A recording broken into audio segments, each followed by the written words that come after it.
Hi అండి. Welcome back to our channel ఆహా అమ్మ వంటలు. ఈరోజు మన వీడియోలో చికెన్ గ్రేవీ కర్రీ తయారు చేసుకుంటున్నామండి. బ్యాచిలర్స్ అయినా సరే చాలా సింపుల్గా తక్కువ ఇంగ్రీడియంట్స్తో చాలా టేస్టీగా చికెన్ అనేది రావాలంటే ఎలా ప్రిపేర్ చేసుకోవాలనేది వీడియోలో చూద్దాం. వీడియోలోకి వెళ్ళే ముందు చిన్న రిక్వెస్ట్ అండి, తప్పకుండా వీడియోని లైక్ చేసి షేర్ చేసి సబ్స్క్రైబ్ చేసుకోండి. Please be like and subscribe. ఇక్కడ నేను 1/2 కిలో చికెన్ తీసుకున్నాను. నీట్గా క్లీన్ చేసి తీసుకోండి. 2 టైమ్స్ క్లీన్ చేసిన తర్వాత పసుపు సాల్ట్ వేసి 2 సార్లు క్లీన్ చేసి తీసుకున్నాను.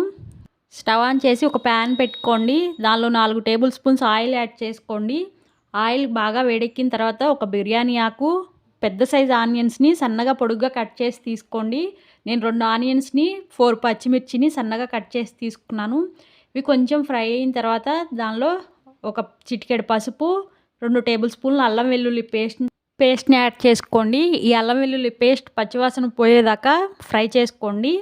ఇది బాగా ఫ్రై అయింది కదా, ఇప్పుడు నీట్గా క్లీన్ చేసుకున్న చికెన్ని కూడా వేసుకుని బాగా మిక్స్ చేసుకోండి. ఇలా ఒక 5 నిమిషాలు మనం వేసిన మసాలా అంతా చికెన్కి పట్టే విధంగా ఫ్రై చేసుకోండి. ఇది ఫ్రై అవుతూ ఉండగా మనం దీనిలో చికెన్ గ్రేవీ కర్రీ తయారు చేసుకుంటున్నాం కాబట్టి కళ్ళుప్పుని యాడ్ చేసుకోండి. రాళ్ళు ఉప్పు యాడ్ చేసుకోవడం వల్ల టేస్ట్ అనేది బాగుంటుంది. ఉప్పు అనేది కరెక్ట్గా వేసుకోకపోయినా చికెన్ అనేది ఉడకదండి. చూసి యాడ్ చేసుకోండి టేస్ట్కి సరిపోను. దీనిపైన మూత పెట్టి ఒక 10 నిమిషాలు మధ్యలో కలుపుకుంటూ చికెన్ అనేది ఉడికించుకోండి. చికెన్లో ఉన్న వాటర్ అంతా ఎవాబ్రేట్ అయ్యి ఆయిల్ అనేది పైకి తేలే వరకు చికెన్ ఫ్రై చేసుకోండి. దీనిలో టేస్ట్కి సరిపోను కారాన్ని యాడ్ చేసుకోండి. నేను 3 టేబుల్ స్పూన్స్ కారం యాడ్ చేశాను. అలానే 1/2 టీ స్పూన్ ధనియా powder, 1/2 teaspoon garam masala, 2 table స్పూన్లు ఎండు కొబ్బరిని కూడా యాడ్ చేసుకోండి. మొత్తాన్ని యాడ్ చేసుకుని బాగా మిక్స్ చేసుకోండి.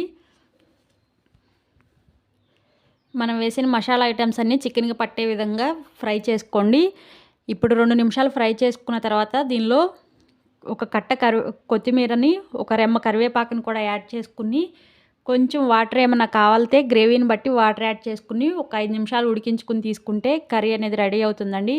వీడియోని తప్పకుండా లైక్ చేసి షేర్ చేసి సబ్స్క్రైబ్ చేసుకోండి. Thank you.